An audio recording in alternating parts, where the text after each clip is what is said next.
Welcome to talkSPORT End Zone. Let's go through the top 5 Super Bowl contenders as per talkSPORT.com. I'm joined by Brian Smith. We'll just crack on. Get to number 5. A new addition, actually, to the top 5, Brian.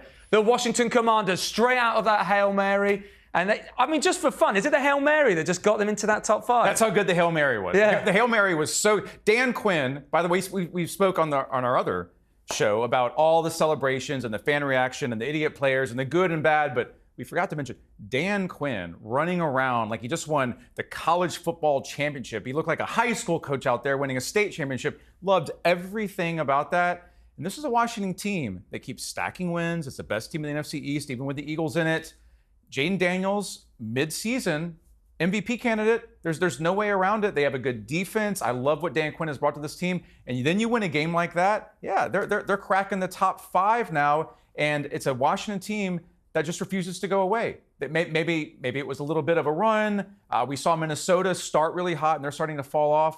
Washington Commanders are something starting to go on with this team. And I love this for Washington Commanders as well because I think this might be the first time in years that they've been in anybody's top 5 Super Bowl and they're contenders. actually fun. Like they're actually they're likable again.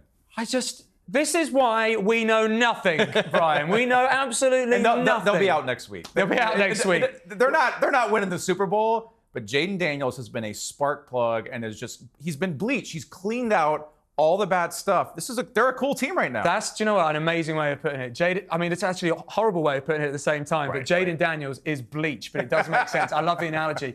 We'll go to number 4, a team that took basically the whole of New York State up to Seattle. The Buffalo Bills are number 4. Yeah, I hope they don't screw this up and lose to the bad Miami Dolphins and do another Bills thing. But again, the Buffalo Bills, you look at this team.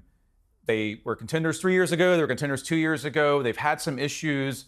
Josh Allen playing like one of the best quarterbacks in the NFL right now. He is a true MVP candidate. Good defense, good offense, solid special teams, coached well. And one of the things I love about the Bills is they can win in any environment. They can win on the road in Seattle and take the Seahawks, supposedly super intense fan base, completely out of it. Bills Mafia, shout out.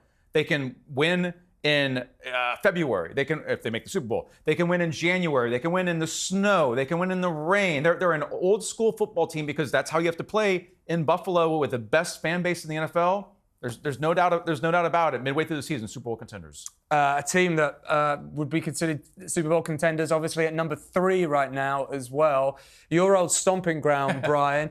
The Houston Texans, who have dealt with actually injuries, specifically in their receiver core. I mean, we'll have to find out in the future just how that will affect them, but still racking those wins. 6-2 Texans team, and going into the season, if you would have told a Texans fan, hey, you have all this pressure, all this hype, people are now calling you Super Bowl contenders 2 years after you were the biggest disaster in the NFL, would you take 6-2, even if your point differential is completely off and you're barely winning games?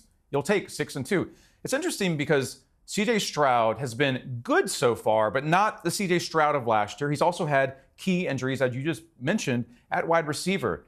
Top 10, 15 type defense, top 10, 15 type offense. They're a team, though, that if they can get healthy and maybe make a trade deadline move, there's no way you can look at the AFC and say, hey, you got Baltimore, you got Buffalo, you got a team we're going to mention in a second. There's no way that you can't look at that and say, hey, the Houston Texans they have a bye right now. So they continue to do what they're supposed to do, to be a team that you can believe in. If you're a fan, even if you're a doubter, they're going to convince you. They're a very strong team right now. And you actually tip them to potentially make a move there.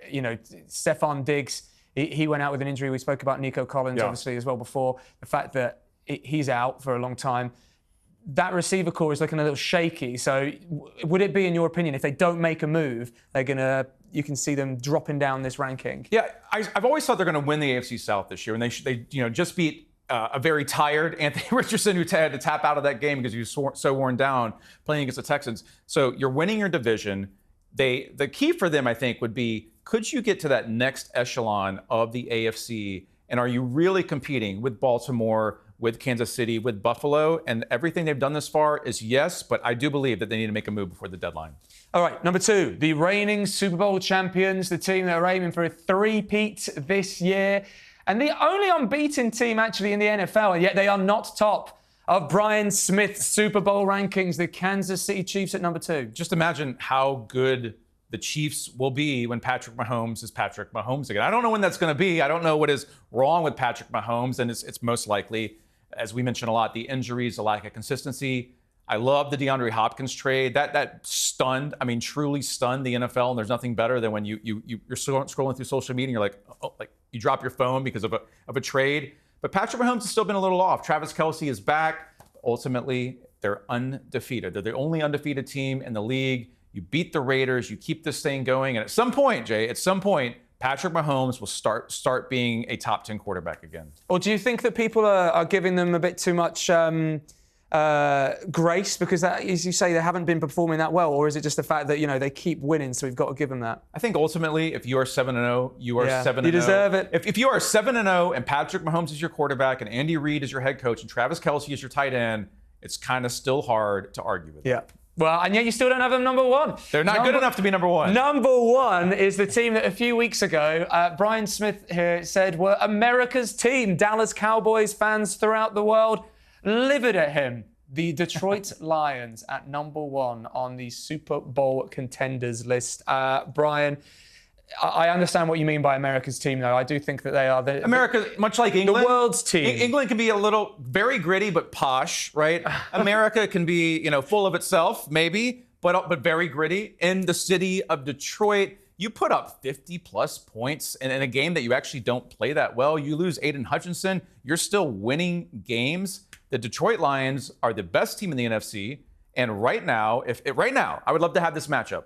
Detroit Lions on Sunday versus the Kansas City Chiefs in a neutral site. I'm taking the Detroit Lions. Hey, we'll see if that happens in the Super Bowl in February, won't we? All right, thank you very much to Brian. If you want to have a look at the top 10 list of Super Bowl contenders, head over to talksport.com and make sure you're subscribing to talkSPORT Endzone.